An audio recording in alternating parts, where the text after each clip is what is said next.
এখানে ইফতারি আয়োজন করছে পুরো একটা যুবকরা মিলে। ইফতারিতে কি কি থাকবে, কতজনের আয়োজন করছে একটু শুনবো।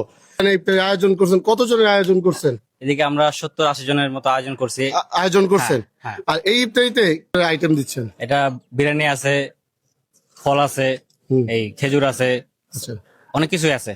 আচ্ছা, এই আয়োজনটা কেয়ার উপলক্ষে মানে কেয়ার এটা আমরা সবাই মিলে একসাথে একটা করছি, আমরা কথাবার্তা বইলা মাসরা কইরা তারপরে এটা আমরা আয়োজন আপনারা কি বন্ধু বান্ধব মিলে করছেন নাকি আউট মানে কোনো জায়গাতে? না না, সব বন্ধু বান্ধব মিলে। আপনার কাছে কেমন লাগলো যে আজকে আপনাদের আয়োজনটা, এটা কেমন?